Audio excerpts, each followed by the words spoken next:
아시아개발은행이 내년 우리나라 경제 성장률 전망치를 1.5%로 제시했습니다. 국내외 주요 기관 전망치보다 낮은 것인데 본격적인 경기 침체를 앞두고 산업계에는 인력 감축의 칼바람이 불고 있습니다. 박지원 전 국정원장이 검찰에 출석했습니다. 박 전 원장은 서해 공무원 피격 사건과 관련해 첩보 보고서 삭제를 지시받거나 한 적이 없다며 혐의를 부인했습니다. 대통령실이 김경수 전 지사 사면을 재검토합니다. 김 전 지사가 이명박 전 대통령 사면의 딜러리가 되지 않겠다고 한 건데 여권은 양심수 코스프레냐고 했습니다. 북극 한기가 전국을 뒤덮으면서 철원이 영하 21.9도까지 떨어졌습니다. 한파는 다음 주 초까지 이어질 전망입니다. 전국 장애인 차별 철폐연대의 출근길 지하철역 시위로 삼각 지역에서 지하철 한 대가 무정차 통과했습니다. 단독주택과 토지의 공시가격이 14년 만에 하락했습니다. 보유세 부담 완화가 전망되는데 시장 활성화로 이어질 수 있을지 짚어봤습니다. 미국 소비자 물가 상승률이 1년 만에 최저치를 기록했습니다. 미 연준이 내일 기준금리를 0.5%포인트 올리는 속도 조절에 나설 것이라는 관측이 나옵니다.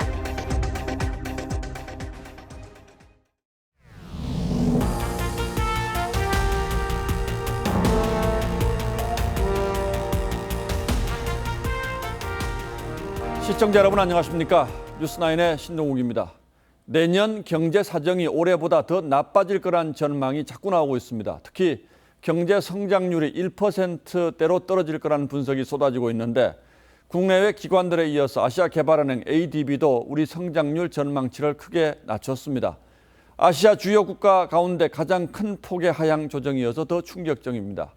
세계 경제가 다 어렵긴 합니다만 우리 경제를 향해 다가오는 칼바람이 더욱 차갑게 느껴집니다. 먼저 송병철 기자가 보도하겠습니다.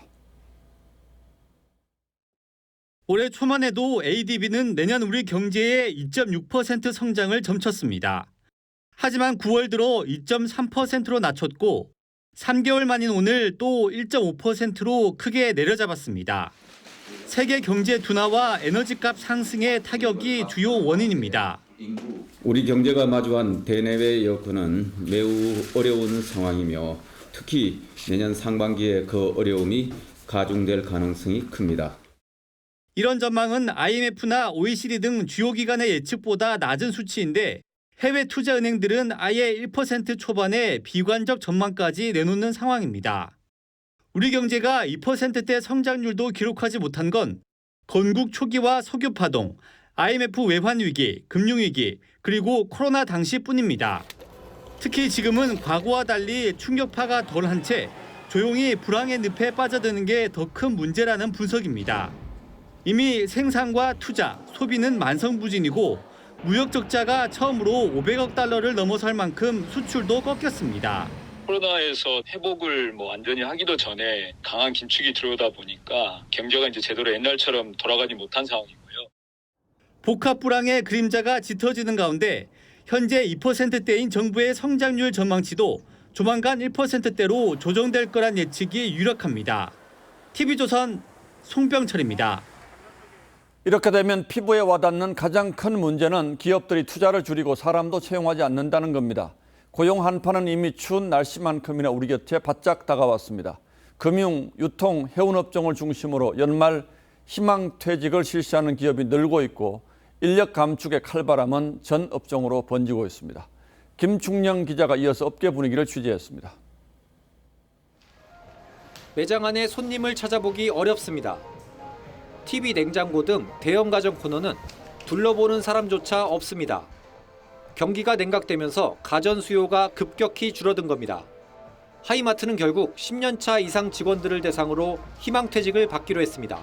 지난해 하반기부터 가전 시장이 계속 침체되고 있고 내년 상황도 낙관할 수 없기 때문에 실적 개선과 효율적인 인력 운영을 위해 LG전자 베스트샵 역시 희망퇴직을 진행 중입니다. 금융권도 마찬가지입니다. KB증권은 15일까지 희망퇴직을 받습니다. KB증권 측은 희망자에 한해 진행하는 순수한 의미의 희망퇴직이라고 설명하지만 업계에선 레고랜드발 자금 시장 경색과 내년 경기 침체 우려를 원인으로 꼽습니다.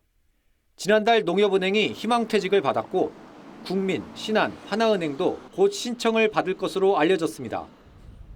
해운사 HMM도 희망퇴직을 받고 있습니다. 올해 실적은 좋았지만 운임 수입이 감소하고 물동량도 줄어섭니다. 저희가 지금 경영 환경이 좀 많이 불확실해진 상황에서 직원들한테 새롭게 좀 분위기도 좀 바꿔보자는 취지로. 롯데면세점도 창사 이래 첫 희망퇴직을 실시합니다. 앞으로 이제 여행 수요가 회복되면 다시 고용이나 이런 부분에 대해서 좀 안정이 되지 않을까. 경제가 더 나빠지면 대규모 정리해고로 이어질 수 있다는 우려도 나오고 있습니다. TV조선 김충영입니다.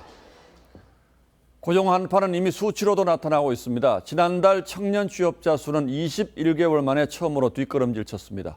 그리고 내년은 더 어려워질 거란 전망이 많습니다. 대기업 10곳 가운데 4곳 가까이가 내년 채용을 올해보다 줄이거나 아예 채용을 하지 않겠다고 답했습니다. 이어서 유혜림 기자가 보도합니다. 취업준비생들이 영하 7도의 한파 속에 컵밥으로 끼니를 때웁니다. 취업이 절실하지만 굳게 닫힌 채용시장에 한숨만 나옵니다. 좀 구멍이 좁아지는 거 아닐까 걱정이 많이 됩니다. 인기 기업들의 취업 경쟁은 좀 많이 심화된 것 같습니다. 실제 지난달 청년 취업자 수 감소세가 뚜렷했습니다. 15세부터 29세 사이 청년 취업자 수는 1년 전보다 5천 명이 줄어 21개월 만에 감소세로 돌아섰습니다. 정보통신업, 운수창고업 등에서 감소가 많이 확대돼서 지금 21개월 만에 취업자 증가는 감소하는 것으로 나타났습니다. 내년 취업 시장 전망은 훨씬 더 어둡습니다. 대기업 390곳 중 36.7%는 내년 채용을 올해보다 줄이거나 중단하겠다고 답했습니다. 실적 악화에 신입사원을 채용할 여력마저 줄어든 겁니다. 경기 침체 장기화 우려에 고용시장 회복은 당분간 기대하기 어려울 것으로 보입니다. 한국은행 등 정부기관은 내년 신규 취업자 수를 올해의 10분의 1 수준인 9만 명 이하로 내다봤습니다. 내년에는 글로벌 경기 자체가 이제 위축이 되어 있다 보니까 채용 수요 자체가 아마 급감할 것으로 예상이 되고 있습니다. 경기 침체가 불러온 채용 한파에 고용시장이 급속도로 얼어붙고 있습니다. TV조선 유혜림입니다. 한국 경제가 이렇게 어려움을 겪게 된 데는 여러 이유가 복합적으로 작용하고 있습니다만 국제 유가를 포함한 에너지 문제에서 비롯된 측면도 적지 않습니다. 한전의 엄청난 적자는 이미 서민 가계부에까지 영향을 주고 있습니다. 윤석열 대통령은 문재인 정부의 무분별한 탈원전 정책이 에너지 위기를 불렀다며 강하게 비판했습니다. 이런 가운데 신한울 1호 원전이 당초 예정보다 5년 8개월 늦은 오늘 가동을 시작했습니다. 보도에 황선영 기자입니다.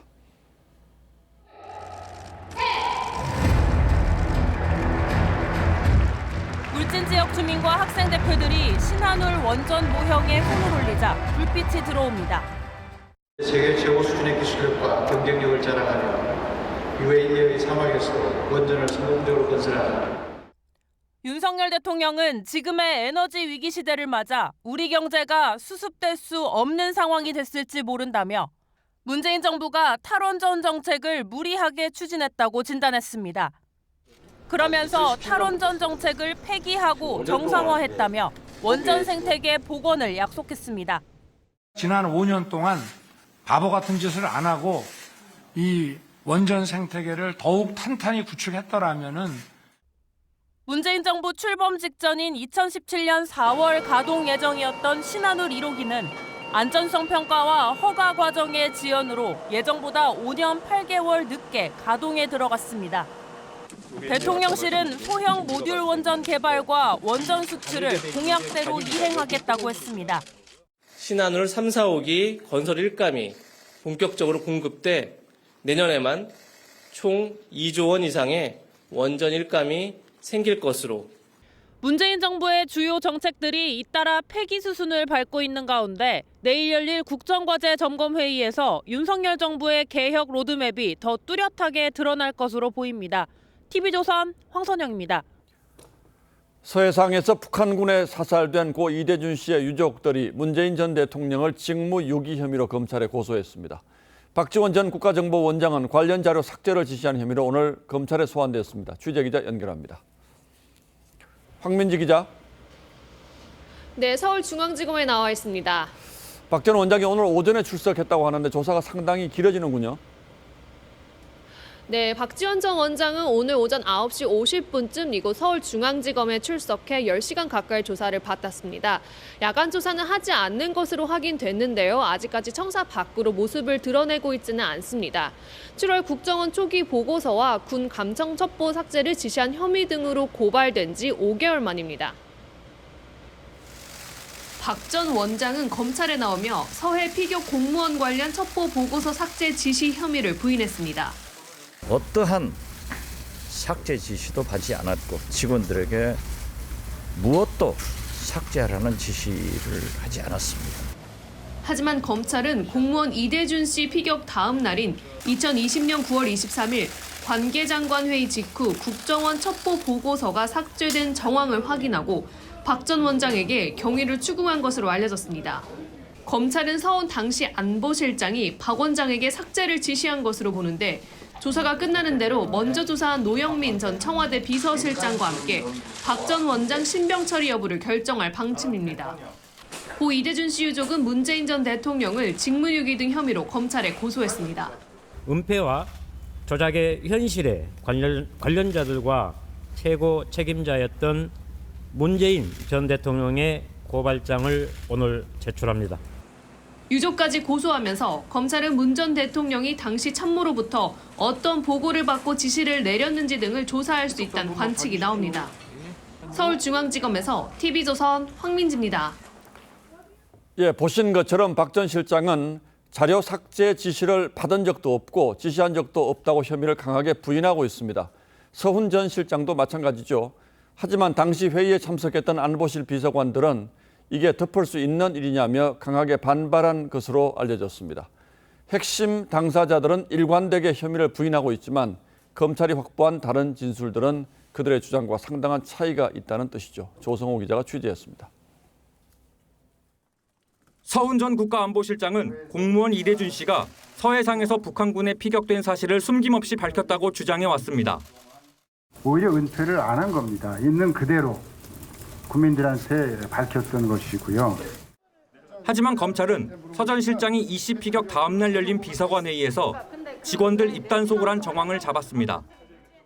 남북관계에 매우 안 좋은 영향을 끼치는 사건 발생했다며 보안 유지 철저히 하라는 지시를 내렸다는 겁니다. 그러자 일부 비서관이 이게 덮을 일이냐며 반발했다고 검찰이 서 전 실장 공소장에 기재한 것으로 드러났습니다. 청와대는 이씨 피격도 9월 22일 인지했지만 이틀 뒤에야 공개했는데 언론에 먼저 보도된 다음이었습니다. 서 전 실장은 김홍희 당시 해경청장에게 자진 월북을 선명히 하라는 취지로 브리핑을 열도록 지시했다는 의심도 받습니다. 이후 김 청장이 윤성현 수사정보국장에게 올해 승진해야 하지 않느냐며 브리핑을 열도록 회유한 정황도 공소장에 담긴 것으로 전해졌습니다. 실제로 해경은 9월 24일 자진 월북 가능성을 배제할 수 없다고 했다가 닷새 뒤 자진 월북으로 단정한 추가 브리핑을 열었습니다. TV조선 조성호입니다. 이번 연말 복권 없는 사면이 검토되고 있다는 보도가 나가자 김경수 전 경남지사가 어제 입장을 냈습니다. 이명박 전 대통령 사면 들러리 서는 거라면 사면을 받지 않겠다고 했습니다. 대통령실은 확정된 바 없다며 특별한 반응을 보이지 않았고 여당에선 여론조작범인 김 전 지사가 양심수 흉내를 내고 있다고 비판했습니다. 홍현주 기자가 자세한 소식 전하겠습니다. 어제 김경수 전 지사는 자필 가석방 불원서에서 줄곧 무죄를 주장해왔기에 자신은 가석방 요건에 해당하지 않는다고 주장했습니다. 그러면서 이명박 전 대통령 사면에 들러리가 되는 끼워넣기 사면도 거부한다고 했습니다. 있는 그대로의 진실이 바뀔 수는 없다는 점을 다시 한번 분명하게 말씀드립니다. 대통령실은 공식적인 반응은 보이지 않았습니다. 한 고위 관계자는 사면 결정은 대통령이 하는 것이라며 23일로 예정된 법무부 사면심사위 전까진 변동 가능성이 있다고 했습니다. 하지만 내부에선 불쾌감도 표출됐습니다. 다른 고위 관계자는 김 전 지사는 여론조작이라는 반민주적 범죄를 저질렀다며 자신을 전직 대통령과 비교하는 건 어불성설이라고 했습니다.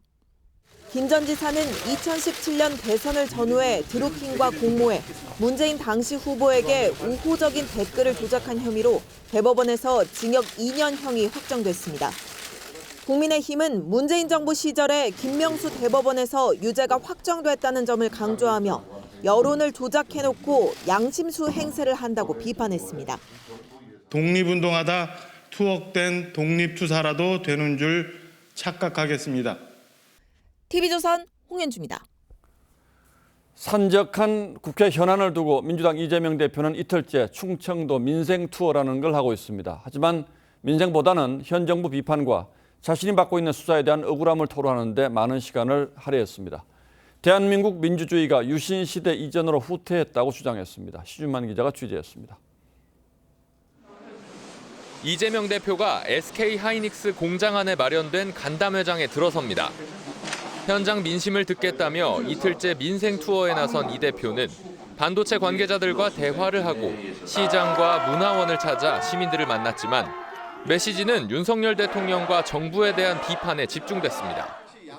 앞서 대전에서 열린 민주 경청 투어에서는 윤석열 정부를 유신 정권보다 못하다고 비난했고 목숨 바치고 피 흘려서 만든 이 민주주의 몇 달 사이에 제가 보기에는 유신 이전으로 후퇴한 것 같습니다. 군사 정권에 빗대기도 했습니다. 군사 정권만큼이나 또는 그 이상으로 불안해지고 있습니다. 민주주의가 질식하고 있습니다. 민생 현장 투어에 동참한 의원들은 이 대표에 대한 검찰 수사는 정치 탄압이라며 이 대표 방탄에 열을 올렸습니다. 이재명 대표님을 겨냥한 이 조작 수사, 편파 수사, 왜곡 수사에 대해서 이 대표의 행보를 두고 야권 일부에서도 이 대표의 공개 사퇴를 요구했고 이재명 당대표 먼저 사퇴해라. 국정조사는 이재명 당대표의 사법 리스크의 희석용, 물타기가 아닌가. 여당은 민생 현장에서 이재명 무죄 변론회를 한다고 꼬집었습니다. 국회를 방탄으로 악용하면서 민주주의를 유신 이전으로 후퇴시키고 있는 장본인이 바로 이재명 대표 자신임을 깨닫기 바랍니다. 당권 주자인 김기현 의원도 이 대표를 향해 철진한 정치 탄압 피해자 코스프레를 그만하라고 지적했습니다. TV조선 신유만입니다. 국민의힘 새 당대표 선출을 위한 전당대회가 내년 3월 초로 가닥이 잡히면서 본격적인 당권 경쟁에 막이 올랐습니다. 그리고 실험으로 치면 삽바 싸움에 해당하는 경선 룰을 둘러싼 신경전도 벌써 치열합니다. 한송원 기자의 리포트를 먼저 보시고 곧바로 이 논란의 배경을 자세히 설명하겠습니다. 국민의힘 정진석 비대위원장은 100만 당원을 강조하면서 전당대회 룰에서 여론조사 비율을 줄여야 하는 당위성을 강조했습니다. 20만 책임당원 시대와 100만 책임당원 시대는 다릅니다. 그런 시대 정신에 걸맞게 현행은 당원 투표와 일반 여론조사를 7대3 비율로 합산하는데 9대1이나 10대0으로 변경하는 방안이 추진되고 있습니다. 당권 주자들은 예민하게 반응하고 있습니다. 상대적으로 당내 기반이 있는 주자들은 젊은 당원도 크게 늘어난 만큼 대표는 당원이 뽑는 게 당연하다는 입장이고 그냥 원론적으로 우리 당원들의 의사를 잘 반영해 나갔으면 좋겠다 하는 그런 입장을 계속 말씀드려왔고 100% 당원 투표로 당대표를 결정해도 무방하다 이렇게 생각을 하고 있습니다. 비주류인 조경태 의원도 100% 당원 경선이 정치적 소신이라고 가세했습니다. 하지만 일반 여론의 지지세가 강한 대신 당내 기반이 약한 주자들은 반발하고 있습니다.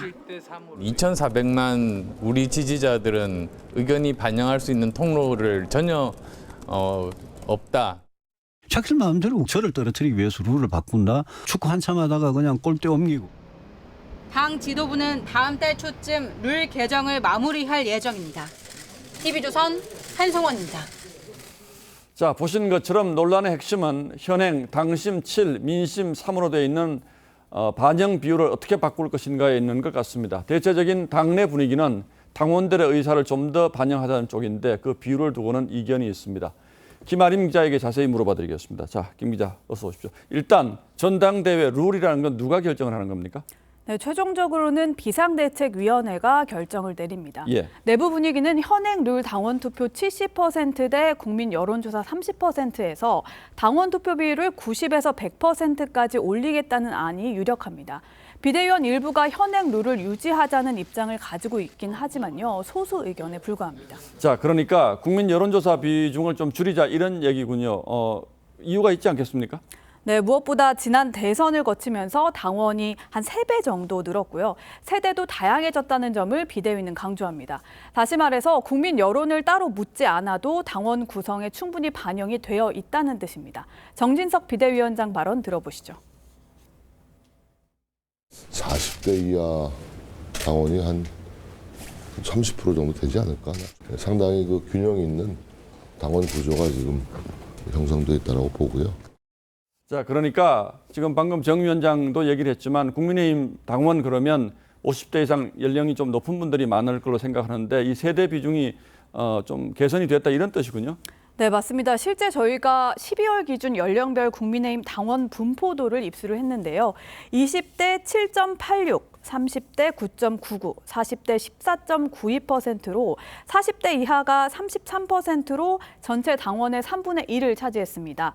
작년 6월과 비교해보면 20에서 40대가 27% 정도였으니까요. 6%포인트 정도 늘어난 건데요. 과거 50대 이상인 70% 이상이었던 것과 비교를 하면 20대 비율이 2배 이상으로 느는 등 세대별 편차가 대폭 줄고 고르게 분포된 것을 볼 수가 있습니다. 당원의 수 자체도 지금 굉장히 많이 늘었다는 거죠? 네, 맞습니다. 작년 6월 책임 당원이 28만 명이었는데요. 올해 12월 현재 78만 명으로 3배 가까이 늘어났습니다. 표본 자체가 확 늘어난 겁니다. 예. 또 투표 방식도 변화를 했는데요. 과거 당협위원장의 입김이 작용하던 체육관 전당대회 시절과 달리 최근에는 모바일 투표로 바뀌면서 수십만 명이 언제 어디서라도 자유롭게 투표하는 상황입니다. 자, 물론 이런 논의의 배경에는 어느 쪽으로 어떻게 하는 것이 본인에게 더 유리할 것인가는 당권 주자들의 신경전이 있겠습니다만 어쨌든 그럼에도 불구하고 시민 여론도 좀 반영하는 것이 필요하다 이런 주장도 있지 않습니까? 양측의 주장은 어떻게 다릅니까? 네, 맞습니다. 당원 투표론을 주장하는 쪽은요. 당대표 선거는 당 지지층인 당원들이 뽑는 게 맞다 이런 입장입니다. 일반 반장을 뽑는데 3반 학생들이 투표하는 게 말이 되냐는 정진석 비대위원장의 어제 발언이 대표적입니다. 또 다른 한편에서는 총선과 대선은 국민을 대상으로 한 투표라는 걸 감안해야 한다는 주장입니다. 안철수 의원은요. 당원은 아니지만 국민의힘 지지층인 사람 또 중도층의 의견을 반영하지 않으면 나중에 어떻게 중도층의 지지를 호소할 수 있느냐 이렇게 주장을 했습니다. 과거의 경우를 보더라도 이 경선 룰에 따라서 경선 결과가 달라진 구체적인 사례들도 좀 있죠.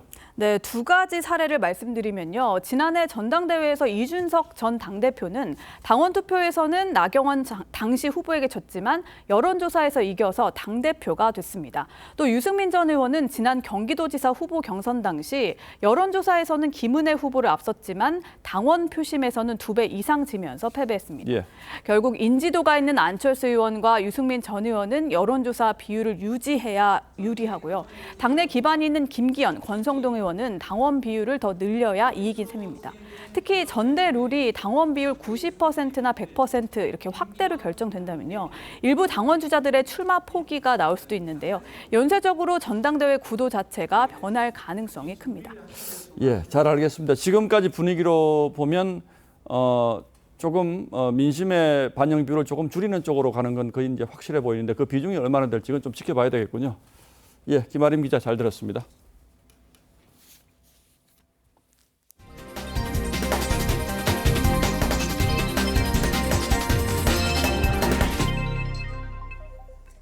한반도가 냉동고로 변해버린 하루였습니다. 북극 한기가 전국을 뒤덮으면서 철원은 영하 21.9도까지 곤두박질 쳤습니다. 바람까지 강해서 체감온도는 더 낮았습니다. 내일 중부지방에는 눈까지 더해질 텐데 낮부터 퇴근 시간까지 길게 내릴 것으로 전망됐습니다. 이번 한파는 다음 주 초까지 이어지겠고 추위의 정점은 오는 주말로 예상되는 만큼 주말 계획에도 참고하셔야겠습니다. 이승훈 기자입니다. 높이 82m, 인제 메바입니다. 세찬 물줄기를 쏟아내던 인공폭포가 거대한 빙벽으로 변했습니다. 북극발 한파에 흐르던 계곡도 잔잔한 호수도 꽁꽁 얼어붙었습니다. 출근길 시민들은 두꺼운 외투로 무장했지만 칼바람을 막기엔 역부족입니다. 산속으로 바람이 막 들어오고 손이 막 안 움직이려고 하고 추워가지고 막 기가 막 떨어지려고 그러고 있어요. 오늘 아침 기온은 철원 영하 21.9도, 서울 영하 11도까지 떨어지는 등 전국 대부분 지역이 올겨울 들어 가장 추운 날씨를 보였습니다. 영하로 뚝 떨어진 날씨에 강한 바람까지 불면서 체감 온도는 설악산 영하 40도, 인제 향로봉은 영하 37도까지 떨어졌습니다. 갑작스러운 한파에 축산 농가는 가축들 관리에 비상이 걸렸습니다. 방풍을 하기도 하고 이렇게 보온 등을 틀어서 소 체온을 유지하게끔 하루 종일 이렇게 그런 관리를. 강추위의 황태덕장에선 건조 작업을 하기 위해 명태를 내거는 작업이 한창입니다. 황태 걸기 딱 좋은 날씨예요. 아침 영하 15도, 이거 눈이 살짝 내리고 바람이 불고 용대리의 삼박자가 딱 맞아가. 지자체들은 한파 피해를 막기 위해 비상근무에 들어갔고 한파의 가급적 외출을 자제하고 안전사고에 유의해 줄 것을 당부했습니다. TV조선 이승훈입니다. 중부지방은 내일 눈이 쏟아질 것으로 전망됐죠. 이 서해안과 전북, 경북은 지난밤 최대 16cm가 넘는 눈이 내리면서 겨울나라로 변했습니다. 내린 눈이 얼어붙으면서 교통사고도 잇따랐습니다. 박건우 기자가 전하겠습니다. 아파트 주차 차량들이 하얀 눈으로 뒤덮였습니다. 출근 시간 직장인들은 쌓인 눈을 쓸어내리느라 분주합니다. 한 10분 정도 지금 치운 것 같습니다. 좀 생각보다 많이 눈도 오고 미끄럽고 하더라고요. 등굣길에 나선 학생들의 발걸음도 조심스럽습니다. 최대한 차 조심해야 될 것 같고 눈 저렇게 약간 깔려있는 길 같은 거는 최대한 피해서 다녀야 될 것 같아요. 전북의 한 농촌 마을은 폭설로 뒤덮여 겨울 나라로 변했습니다. 한때 대설주의보가 발효된 이곳 순창 복흥면은 발목 높이까지 눈이 쌓였습니다.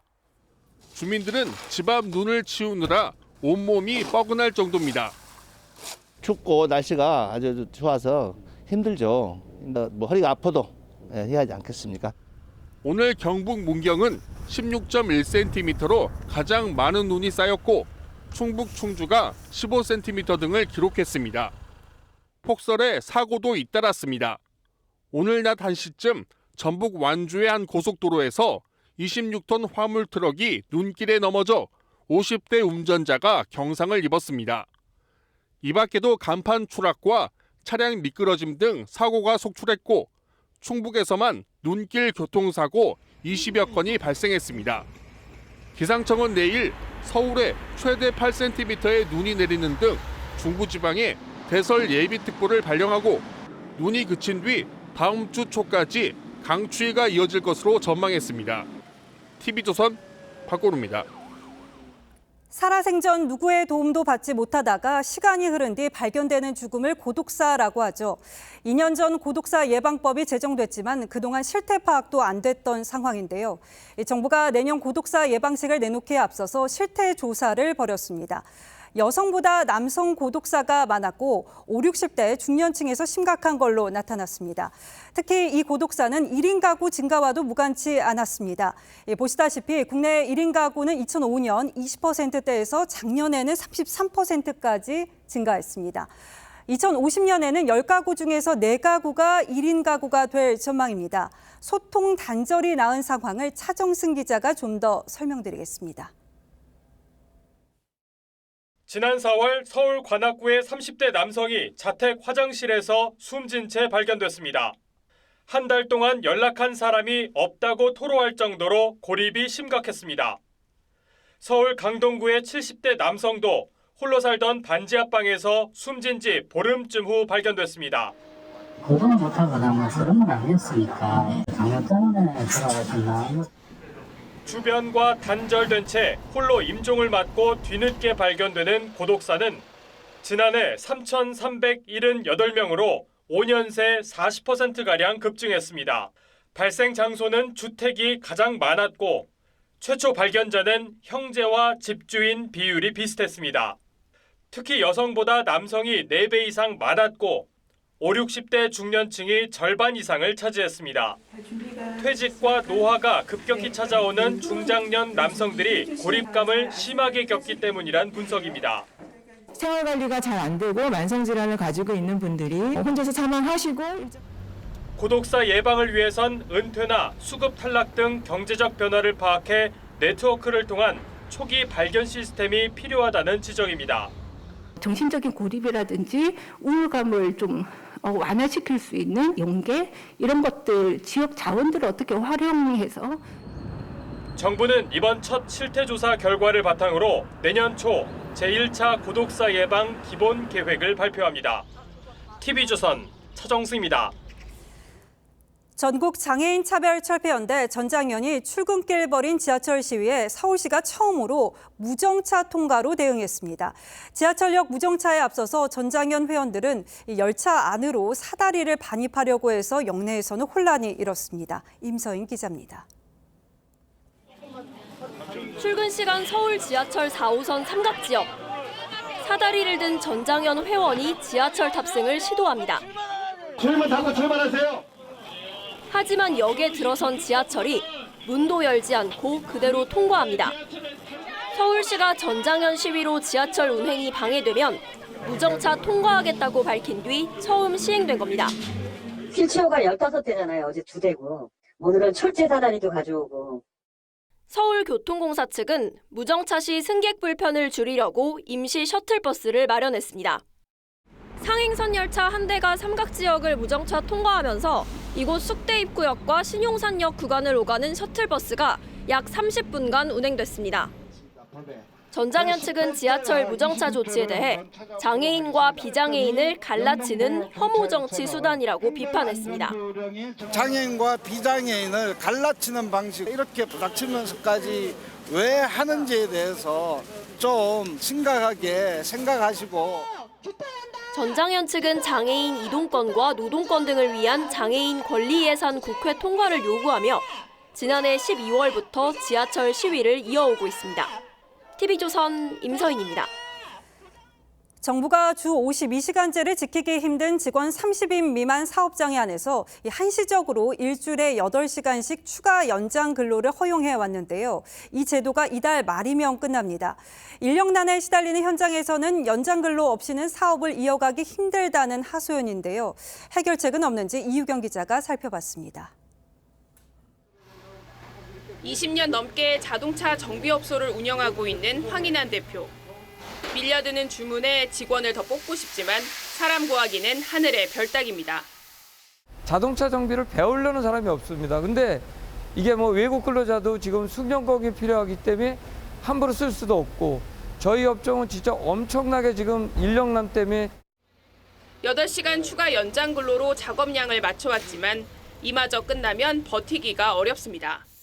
문을 열고 있으니까 그냥 회사를 운영하는 거지 사실은 지금 최악입니다. 그 근로를 못하게 해준다면 직접적인 데미지를 갖는 거는 30인 미만 다른 제조업체들도 사정은 마찬가지.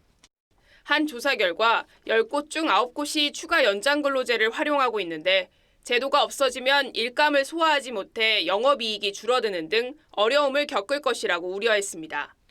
직원들도 당장 소득이 줄어들까 걱정입니다. 연장 근로를 통해서 자기 이제 대기업과의 임금 격차 부분을 많이 해소하고 있는데 만약에 이것이 사라지면 외부에 나가서 이제 투잡을 떼야 되는데 중소기업계의 하소연에 윤석열 대통령도 일몰제 연장을 국회에 호소했지만 더불어민주당이 미온적이어서 업체들만 애를 태우고 있습니다. TV조선 이유경입니다. 미국의 소비자 물가 상승률이 1년 만에 최저치를 기록했습니다. 미국이 금리 인상에 나선 배경에는 물가가 있었던 만큼 미 연준이 내일 예견했던 대로 기준금리를 0.5%포인트 올리는 것은 물론이고 내년에도 속도 조절 기조를 이어갈 것이라는 기대감이 커지고 있습니다.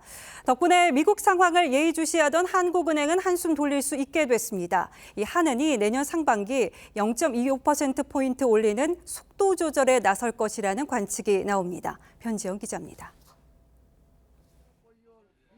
미국 물가 급등세가 5달째 둔화한 것으로 나타났습니다.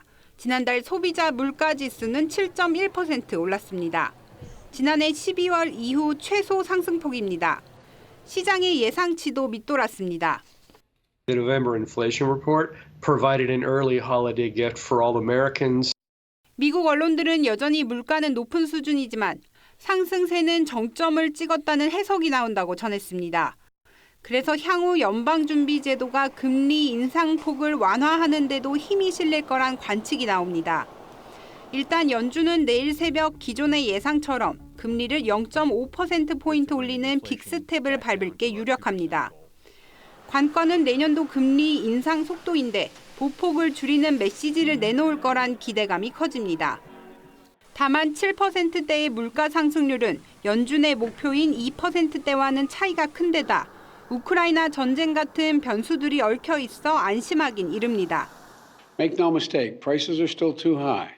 We have a lot more work to do, but things are getting better, headed in the right direction. 긴축 완화 기대감에 뉴욕과 유럽, 아시아 주요 증시는 일제히 상승했습니다. TV조선 변재영입니다. 코인 천재로 불리던 세계 3대 암호화폐 거래소 FTX의 창업자가 사기꾼으로 전락했습니다.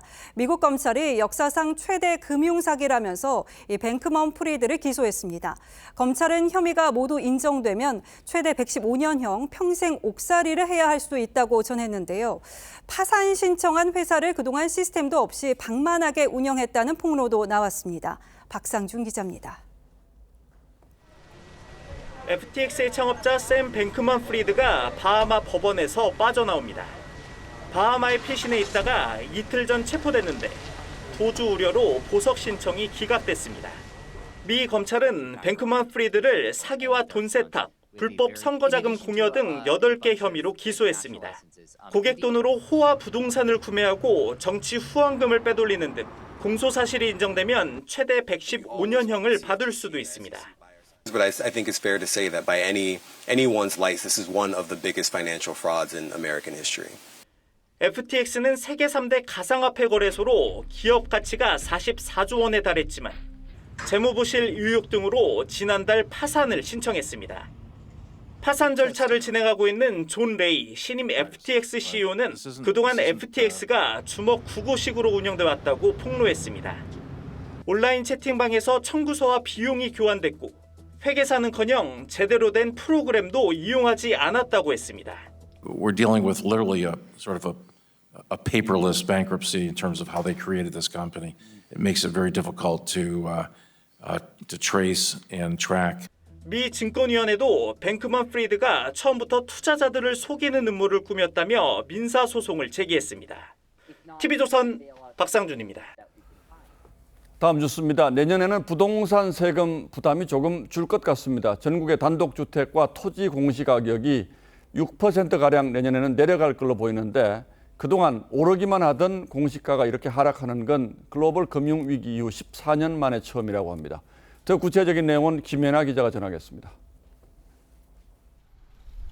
전국에서 표준주택 공시가격이 가장 높은 곳은 서울 한남동에 있는 이명희 신세계그룹 회장의 집입니다. 올해 공시가격은 311억 원인데 내년엔 10% 가까이 떨어져 280억 원대로 줄어듭니다. 만약 이 회장이 1주택자의 세액공제를 받는다면 보유세를 2,180만 원 덜게 되는 셈입니다. 주택이 밀집한 서울 구기동이나 성수동의 일부 표준주택에서는 보유세 부담이 25%가량 내려갑니다. 정부가 공시가격 현실화율을 2020년 수준으로 되돌리면서 내년도 주택과 토지의 공시가격은 각각 6% 가까이 줄어 14년 만에 처음으로 떨어지게 됐습니다. 공시가격이 실거래가보다 높은 역전 문제가 생겨났습니다. 우리 시장의 가격 체계로서 기능을 이미 상실했다라고 보기 때문에 서울은 특히 고가주택이 몰린 강남 3구와 용산구, 마포구 등에서 공시가가 크게 떨어져 세금 혜택을 볼 전망입니다.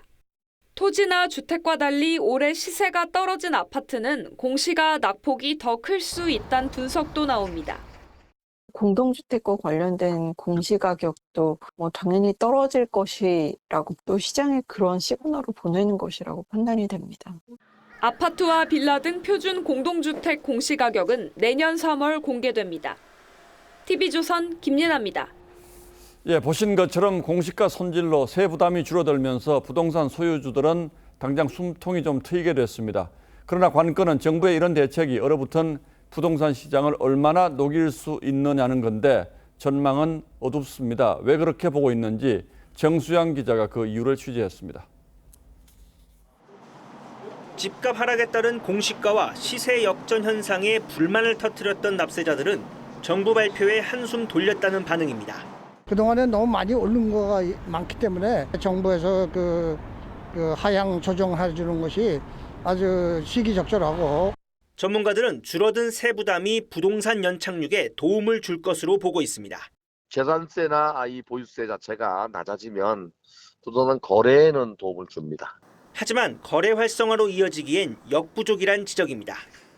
현재 시장을 위축시키는 요인은 고금리인 만큼 금리 상승이 지속되는 한 어떤 대책도 약발이 들긴 힘들다는 겁니다. 앞서 정부가 규제 지역 해제와 15억 초과 아파트 대출 허용 등 시장 활성화 대책을 잇따라 내놨는데도 반응이 미지근한 이유기도 합니다. 미국의 기준금리 상단에 대한 불확실성이라고 하는 것은 외부 변수의 영향이기 때문에 일부 정책을 변경하는 것만으로 그 영향을 상쇄하기는 매우 어렵습니다. 이번 공시가 감소폭이 거래 절벽에 따른 가격 하락분을 제대로 반영하지 않았다는 지적도 나옵니다. 10% 20% 떨어진 지역들이 많거든요. 5% 달랑 인하해서는 이 실거래가를 반영했다라고 체감하지를 못한다는 거죠. 국토부는 오늘 공개한 표준 토지와 주택 공시가에 대해 내년 1월 2일까지 열람과 의견 청취를 거친 뒤 1월 25일에 공시할 방침입니다. TV조선 정수양입니다. 얼마 전 수능 결과가 발표됐습니다. 올해는 문이과 통합 수능 시행 2년 차인데 문과생들이 상대적으로 불이익을 받는 왜곡 현상이 심각하다고 합니다. 뭐가 문제인지, 그냥 둬도 되는 문제인지 홍영 기자와 따져보겠습니다. 자, 홍 기자, 중고생 학부모가 아니면 정말로 이건 이해하기 어려운 내용들일 텐데 통합 수능이라는 게 정말로 이과생들에게 더 유리하고 문과생들에게 불리한 겁니까? 먼저 이 표준 점수부터 이해해야 하는데요. 이 수능 성적표에는 원래 받은 점수가 아닌 표준 점수가 기재됩니다. 그런데 지난해부터 수능이 문과, 이과 통합으로 치러지면서 이 표준 점수 셈법이 복잡해졌습니다. 선택 과목이 다른 문과와 이과 두 집단을 비교하기 위해서 이 점수를 표준 점수로 보정하는데 수학을 잘하는 학생이 많은, 그러니까 주로 이과 학생들에게 더 유리하게 되어 있는 구조입니다. 그래서 이과 학생들이 문과에 지원해서 합격하는 이른바 문과 침공이라는 말이 생긴 거군요. 네, 그렇습니다. 그런데 이 문이과 교차 지원은 취지는 좋을지 몰라도 이 현실에선 문과 수험생들에게 불리하게 적용되고 있습니다. 어느 정도냐 하면 지난해 정시에서 서울대 인문사회 예체능 계열에 합격한 학생들을 봤더니 이 44%가 이과생들이었습니다.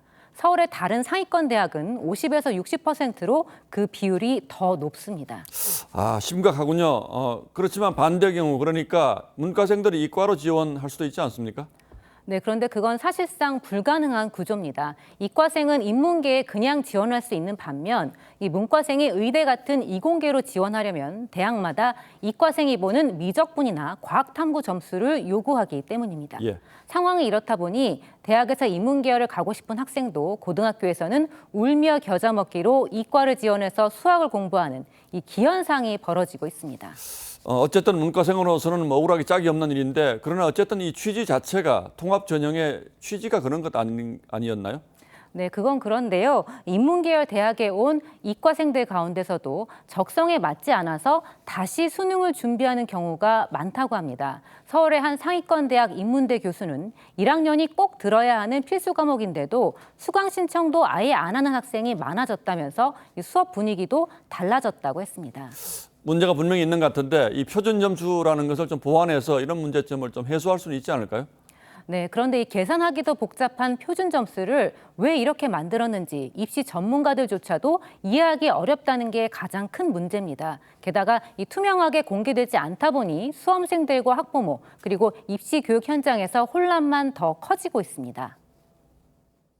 지금 점수 산출 방식을 이해할 수 있는 사람들은 수험생들 중에서는 거의 없을 겁니다. 대단히 복잡하고 이해하기가 어렵고 어떤 기본적인 통계 데이터 공개가 없다 보니까 문제가 있는지 없는지 당연히 또 해결의 실마리는 좀 찾을 수가 없는. 아무리 과도기라고는 합니다만 이렇게 심각한 문제가 발생했다면 하루빨리 보완책을 마련하긴 해야겠군요. 홍영 기자 잘 들었습니다.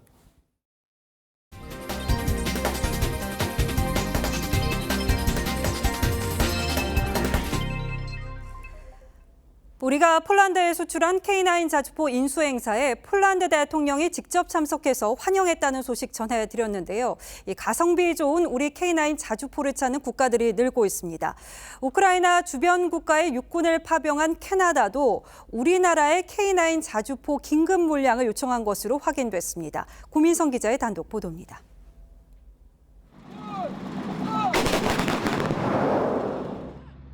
반경 100m를 초토화시키는 포탄을 15초 사이에 3발 연속 발사할 수 있고 전자식 사격 통제 시스템까지 탑재한 국산 자주포 K9. 러시아의 우크라이나 침공으로 나토 회원국인 라트비아에 파병 중인 캐나다가 지난달 국내 방산업체에 K9 자주포 긴급 물량을 요청했습니다. 방산업계 관계자는 캐나다 국방부와 K9 자주포 긴급 수입 문제를 논의했다며 구매 수량은 16에서 18문 정도라고 전했습니다. 영국, 캐나다, 미국, 뉴질랜드까지 같이 어떻게 보면은 비슷한 시장이기 때문에 캐나다 육군은 M777 복사포를 운영 중인데 상당수가 라트비아에 투입되면서 본토 전력에 공백이 생겼습니다. We'll be bolstering our military deployment in Latvia and work with other allies. 대당 40억 원인 K9 자주포는 미국, 독일제보다 가성비가 좋고 우리 군이 20년 넘게 사용해 실전 검증도 마쳤습니다. 다만 정부는 우크라이나에 살상 무기를 지원하지 않는다는 방침에 따라 본토 방위용으로 명시하고 수출할 것으로 보입니다. 우크라이나의 자주포를 공유한 폴란드는 지난 10월 K9 자주포 648문 수입 계약을 체결했습니다. TV조선 구민성입니다.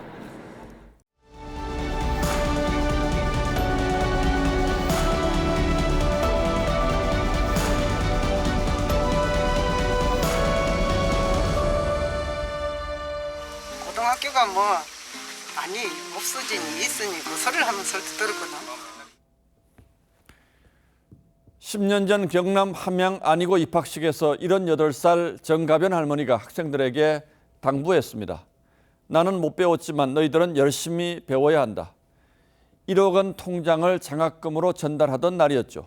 할머니는 젊어 홀몸이 된 뒤 어린 딸마저 병으로 잃고 서울서 살다 귀향했습니다. 외진 산골짝 오두막에서 40마리쯤 염소를 키웠답니다. 검소하게 지내며 15년 염소 판 돈이 쌓이자 아플 때 병원비로 쓰려고 떼어놓은 재산이 1억 원이었습니다. 그 귀한 돈을 내놓으며 하신 말씀이 참 소박합니다. 성금 내는 사람이 제일 부러웠습니다. 그의 청룡 봉사상을 받으러 서울 갈 때는 50년 만에 처음으로 한복을 입었습니다. 할머니는 마지막 소망이 죽을 때까지 정부 도움받지 않고 내 힘으로 살다 가는 것이라고 했습니다. 그리 넉넉지 않아도 더 어려운 사람들을 먼저 생각하는 마음은 굶주린 겨울 새들을 위해서 감나무에 감 하나를 남겨두는 까치밥의 너그러움입니다. 가난한 여인이 동전 한 잎으로 마련해 부쩍게 바친 등불, 빈자 1등의 정성이죠. 그렇게 따스한 마음들이 이 겨울 강추위에 얼어붙은 세상을 녹여줍니다. 그제 경남 창원 주민센터에 74살 할머니가 찾아와 100만 원이 든 봉투를 내밀었습니다. 기부하고 싶다는 말만 남기고 서둘러 나가다 직원이 붙잡자 그제서야 사연을 말했습니다.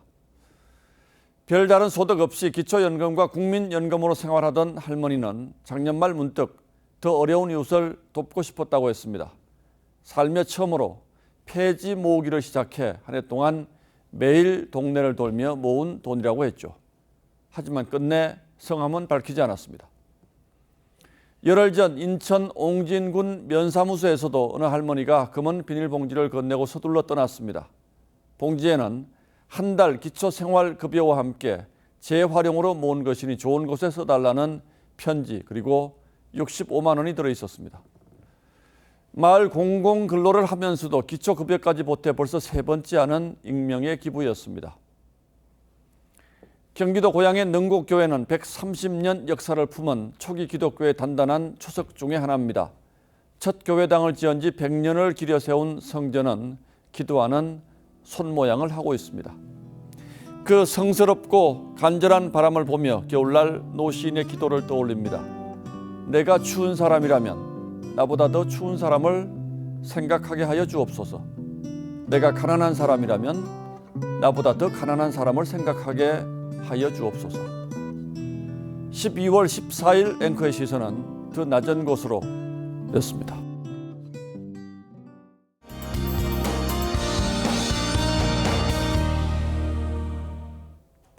서울을 비롯한 중부 지역에 계신 분들은 대비를 단단히 하셔야겠습니다. 대설 예비특보가 내려진 가운데 내일 하루 동안 많은 눈이 쏟아지겠습니다. 중부 내륙 지역은 10cm가 넘게 쌓이겠고요. 서울에서는 3에서 8cm가 내리겠습니다. 추운 날씨 속에 눈이 녹지 않고 쌓여만 갈 텐데요. 눈길 사고 조심하셔야겠습니다. 추위는 오늘만큼은 아니어도 여전히 춥겠습니다. 강원도에는 한파 경보가 내려진 가운데 춘천이 영하 12도까지 떨어지겠고요. 서울은 영하 6도를 보이겠습니다. 남부 지역은 대구가 영하 5도, 전주는 영하 3도에서 출발하겠습니다. 바람도 강하게 불어서 체감 온도는 더 낮겠습니다. 이번 한파는 다음 주 초까지 다소 길게 이어지겠습니다. 날씨였습니다. 12월 14일 수요일 뉴스9은 여기서 모두 마치겠습니다. 시청해주신 여러분 고맙습니다.